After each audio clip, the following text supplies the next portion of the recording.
તો આગળ વાત તાપી જિલ્લામાં પડેલ ભારે વરસાદને પગલે નદીઓમાં ભરપૂર પાણીની આવક થઈ રહી છે।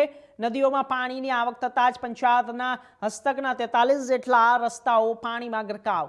વ્યારા 9, ડોલવણ 12, વાલોડ 15, સોનગઢ 7 એમ પંચાયતના હસ્તકના કુલ 43 રસ્તાઓ બંધ। ગ્રામ્ય વિસ્તારોમાં આવેલ લો લેવલ કોઝવે પાણીમાં ગરકાવ થવાની સ્થિતિ સાથે હાલાકીમાં વધારો થયો છે। જિલ્લામાંથી પસાર થતી મીંઢોળા, વાલ્મીકી, પૂર્ણા, અંબિકા, ઝાંખરી સહિતની નદીઓમાં પાણીના ભરપૂર આવક થઈ રહી છે। બાજીપુરા ખાતેથી પસાર થતી મીંઢોળા નદી બે કાંઠે વહી રહી છે।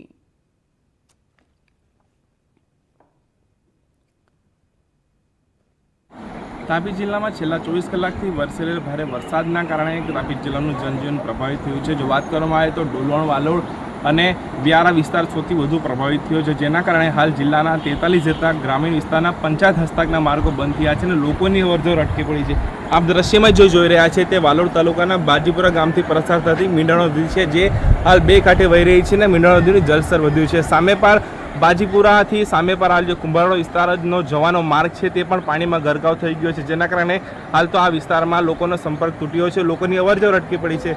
તકેદારી અને સાવચેતીના ભાગરૂપે તંત્ર દ્વારા અહીંયા ટીઆરબીના જવાન પણ તૈનાત કરી દેવામાં આવે છે, જેના કારણે કોઈ અનિચ્છનીય બનાવ ના બને અને અહીંથી કોઈ લોકો અવરજવર ના કરે। જો બીજી તરફ વાત કરવામાં આવે તો તાપી જિલ્લાથી પસાર થઈ મીંઢોળા, વાલ્મીકી, પૂર્ણા, અંબિકા સહિતની તમામ નદીઓ હાલ જળસ્તર વધવાના કારણે બે કાંઠે વહી રહી છે। Akshay Badhane India News Tapi.